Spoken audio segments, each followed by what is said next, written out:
Okay, so now we are going to study conservation of momentum. Conservation of momentum क्या है basically, कि momentum conserve रहता है before and after the collision. तो यहां पर एक हम नई टर्म पढ़ने जा रहे हैं, कोलिजन। कोलिजन क्या होता है? कोलिजन अगर दो बॉडीज के बीच में कोई रिलेटिव मोशन है, यानी रिलेटिव वेलोसिटी है, और वो किसी पॉइंट पर आके टकराते हैं, तो उनकी वेलोसिटी टकराने की वजह से बदल जाती है। ठीक, तो टकराने से पहले की वेलोसिटी अलग और टकराने के बाद की वेलोसिटी अलग। तो टकराने से पहले वेलोसिटी है, उनके पास कुछ मास भी है, तो टकराने से पहले उनके पास कुछ मोमेंटम भी है। ठीक, और टकराने के बाद भी उनके पास कुछ वेलोसिटी है जो कि बदली हुई है, तो टकराने के बाद उनके पास जो मोमेंटम है वो भी बदला हुआ होगा। यानी टकराने की वजह से ना सिर्फ वेलोसिटी बदल जाती है बल्कि मोमेंटम भी बदल जाता है। तो कोलिजन से पहले का मोमेंटम और कोलिजन के बाद का मोमेंटम ये कंजर्व्ड होता है, और ये फिजिक्स का फंडामेंटल बेसिक लॉ है कि momentum is conserved in the absence of any external force. अगर कोई एक्सटर्नल फोर्स नहीं है तो मोमेंटम कंजर्व्ड होता है, यानी चेंज नहीं होता during before and after the collision. Okay, तो इस चीज़ को करने के लिए हम एक एग्जाम्पल लेते हैं और उसको लिखते हैं, समझते हैं कि कैसे ये मोमेंटम कंजर्व रहता है और बराबर रहता है। ठीक, suppose we are taking two objects. Suppose this is first object, suppose it is A. Okay, it is moving in this direction with some initial velocity ua. It is having mass a. Okay, इसकी velocity की ही line में एक दूसरा object चल रहा है जो है b, और इसकी वेलोसिटी है आपकी ub, इसका मास है mb। हम ये मान लेते हैं let ua is greater than ub, क्योंकि ये वेलोसिटी ज्यादा है तो किसी टाइम पर किसी जगह पर जाके ये दोनों मासेस या ये दोनों ऑब्जेक्ट टकराएंगे।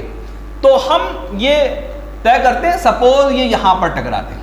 ठीक, this is A and this is B, A and B. ठीक है, इसका मास है ma और इसका मास है mb, और ये टकराव जो है ये t सेकेंड्स के लिए होता है फॉर एग्जाम्पल। ठीक, तो it is A collision period. Collision period को हम t लिखते हैं फॉर एग्जांपल। यहां पर कोलिजन हुआ, कोलिजन के बाद क्या होगा कि इनकी जो वेलोसिटीज थी ua और ub ये बदल जाएंगी। ये क्यों बदल जाएंगी ये अभी हम देखेंगे। ठीक, और जब ये आगे पहुंचते हैं तो हम दोबारा ऑब्जर्व करते हैं इनकी वेलोसिटी।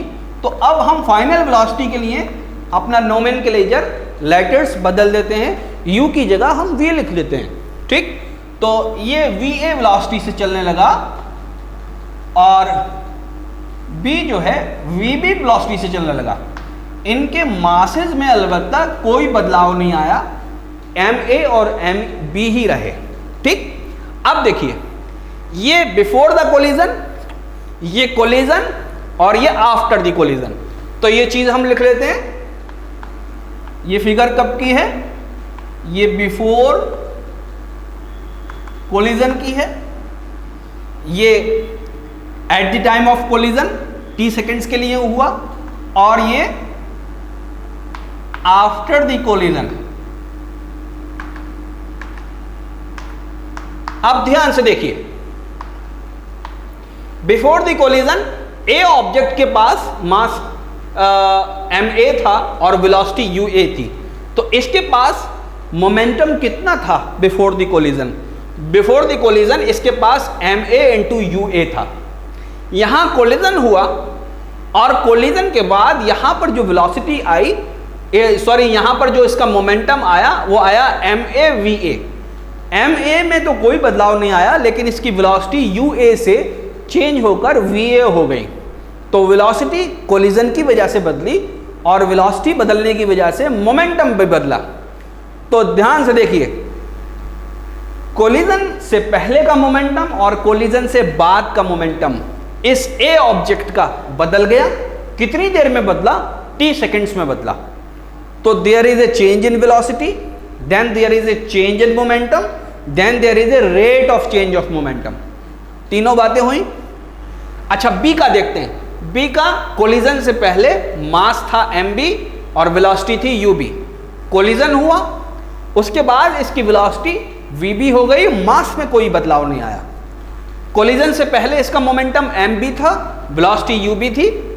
कोलिजन हुआ, वेलोसिटी ub से चेंज होकर vb हो गई, तो वेलोसिटी बदल गई। तो बिफोर द कोलिजन मोमेंटम था इसका mb ub और आफ्टर द कोलिजन इसका मोमेंटम हो गया mb vb। तो मोमेंटम बदल गया इसका। तो दोनों ऑब्जेक्ट का मोमेंटम बिफोर द कोलिजन और दोनों ऑब्जेक्ट का मोमेंटम आफ्टर द कोलिजन हम देखते हैं कि बदला हुआ है। बात समझ में आई या नहीं? तो अगर हम ये प्रूफ कर दें कि इन दोनों को मिला के हम एक सिस्टम बोलते हैं, इन दोनों को बिफोर द कोलिजन, तो इन दोनों का मोमेंटम हम यहां पर जोड़ दें और इन दोनों का मोमेंटम हम यहां पर जोड़ दें, और बिफोर द कोलिजन दोनों का मोमेंटम और आफ्टर द कोलिजन दोनों का मोमेंटम अगर हम जोड़कर बराबर साबित कर दें, तो इसका मतलब कोलिजन की वजह से मोमेंटम पर कोई फर्क नहीं पड़ा, यानी मोमेंटम कंजर्व्ड है। तो हमको ये प्रूफ करना है। ओके, तो आगे हम लिखते हैं इसको, इन सारी चीजों को।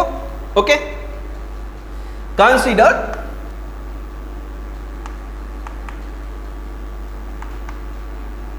two objects A and B having mass MA and MB and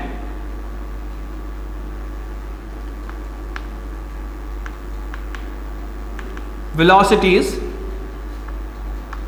UA and UB before collision. Before collision इनके मासेस भी लिख लिए हमने और इनकी वेलोसिटीज भी लिख ली। ओके, अब हम दूसरा एजम्पशन करते हैं, let both are traveling in same line and UA को UB से हम ज्यादा मानेंगे। अगर हम पीछे वाले ऑब्जेक्ट की वेलोसिटी को ज्यादा नहीं मानेंगे तो कभी भी कोलिजन होगा ही नहीं। तो हमें पीछे वाले ऑब्जेक्ट की वेलोसिटी को ज्यादा मानना पड़ेगा। ठीक, and UA is greater than UB। क्योंकि UA greater than UB है, hence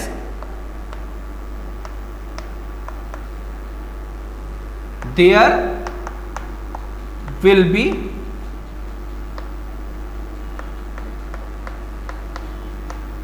collision। ठीक, यहां पर कोलिजन हो गया क्योंकि इनकी वेलोसिटीज पीछे वाले ऑब्जेक्ट की वेलोसिटी ज्यादा थी, इसलिए कोलिजन हो गया। अब कोलिजन के पीरियड को हम डिफाइन कर देते हैं, लेट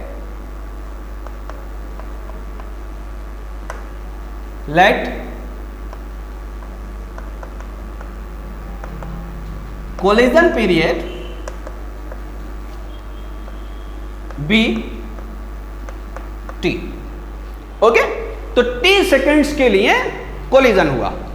नाउ दिस कोलिजन, इस कोलिजन की वजह से इनकी वेलोसिटीज बदल जाती हैं।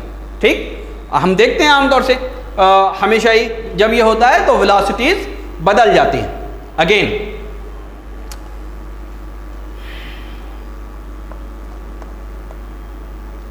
Because of collision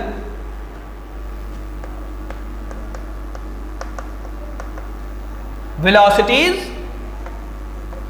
of A and B changes to VA and VB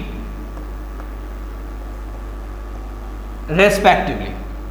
तो कोलिजन की वजह से इनकी वेलोसिटीज बदल जाती हैं। तो बेसिकली कोलिजन की वजह से नहीं बदलती, बल्कि Newton's third law of motion की वजह से बदलती है। ठीक है, it is a property of mass. अब होता क्या है, यहां वेलोसिटी UA थी और यहां वेलोसिटी VA हो गई। वेलोसिटी बदली, तो वेलोसिटी कब बदली है? वेलोसिटी यहां बदली है। ध्यान से समझिएगा, यहां मोमेंटम इसका MA/UA था और यहां मोमेंटम इसका MA/VA है। तो there is a change in momentum. Change in momentum कितनी देर में हुआ? T सेकेंड में हुआ। तो there is a rate of change of momentum. तो rate of change of momentum कब होता है? तो सेकेंड लॉ ऑफ मोशन ये कहता है कि rate of change of momentum सिर्फ तब ही होगा जब कोई फोर्स लगी होगी। दूसरी बात, B के साथ भी MB और UB इसका मोमेंटम, और आफ्टर द कोलिजन MB और VB इसका मोमेंटम। ये भी बदल गया है क्योंकि इसकी वेलोसिटी बदली हुई दिख रही है। तो वेलोसिटी क्यों बदली है? क्योंकि मोमेंटम बदला है। और मोमेंटम क्यों बदला है? क्योंकि इसके ऊपर एक फोर्स लगी है। बात समझ में आई? तो इसका मतलब क्या है कि ऑब्जेक्ट A ने ऑब्जेक्ट B पर इस डायरेक्शन में फोर्स लगाई है, जिसको हम लिखेंगे FAB, force of A at B। बात समझ में आई? जिसकी वजह से B का मोमेंटम बदल गया।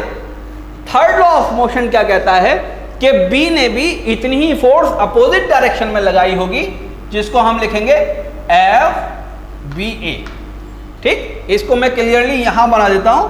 FAB इस डायरेक्शन में है और FBA इस डायरेक्शन में है। अब FAB और FBA क्या है, इनको डिफाइन कर लेते हैं ताकि आपकी बात समझ में आए। याद रखिए, change in momentum in forces की वजह से हुआ है। ये फोर्स एक्शन है और ये वाली फोर्स रिएक्शन है। ठीक है, इट शुड बी नोटेड। अब FAB क्या है? FAB is force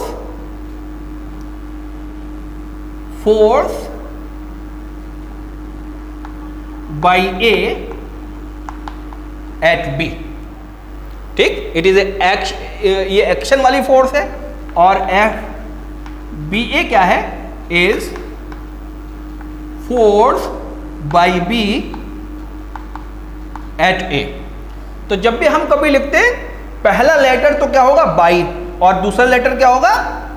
eight.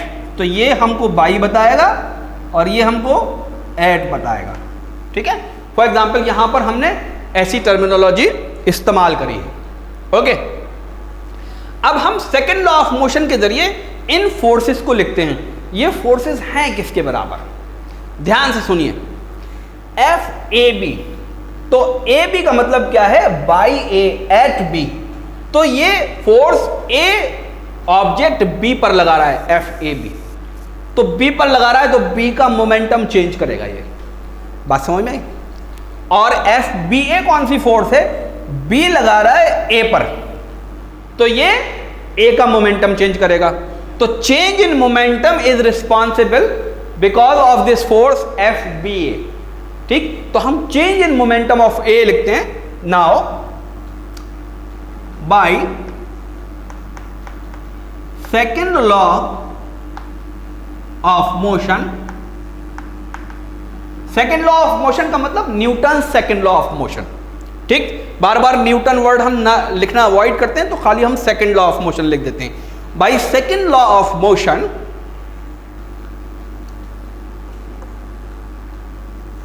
rate of change of momentum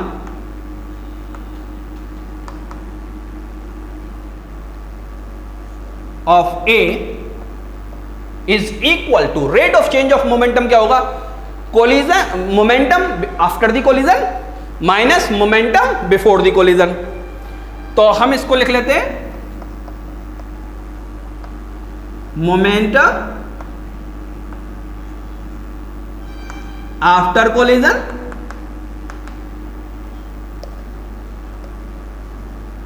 minus momentum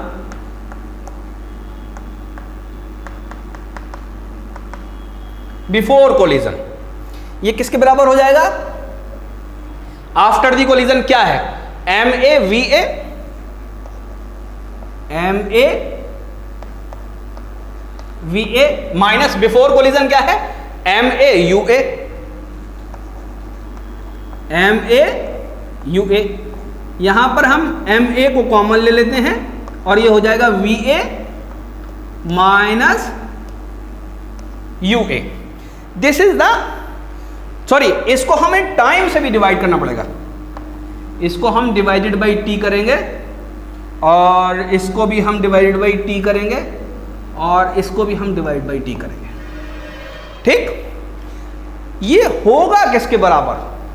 ठीक, rate of change of momentum जो होगा बेसिकली कौन सी फोर्स के बराबर होगा? एफ बी ए की वजह से होगा। तो यानी F B A is equal to M A V A minus U A upon T. This is one thing. Okay, ये आपको नजर आ रहा है?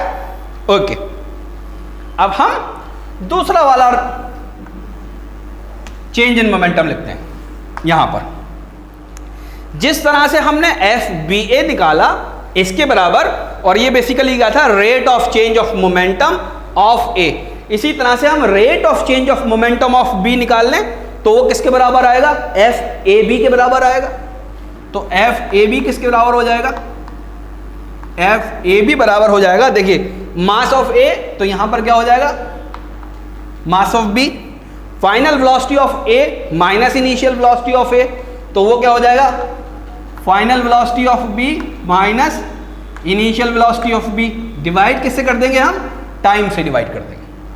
तो ये सिमिलरली करके हम ये इक्वेशन भी लिख सकते हैं जैसे हमने ये इक्वेशन लिखी। ओके, अब आगे बढ़ते हैं। आगे बढ़ने में अब हम लगाएंगे Newton's third law of motion. Newton's third law of motion क्या कहता है? देखिए, F A B is the action वाली फोर्स। ये एक्शन वाली फोर्स है जो कि बी पर लगी है जिस वक्त ये लगती है। तो थर्ड लॉ ऑफ मोशन क्या कहता है? Newton's third law of motion ये कहता है कि उस टाइम ये भी ए पर उतनी ही फोर्स लगाएगा अपोजिट डायरेक्शन में। तो एक्शन है तो रिएक्शन भी होगा, और कैसा होगा? अपोजिट डायरेक्शन में होगा और इक्वल होगा। ठीक, बात समझ में आ रही है नहीं आ रही भाई? ओके, तो हम यहां पर लिख देते हैं according to third law of motion F A B is equal to minus F B A. ठीक, F A B is equal to minus F B A. तो एफ ए बी लिख लेते हैं हम M B V B minus U B divided by T is equal to M A V A minus U A divided by T. T से T cancel.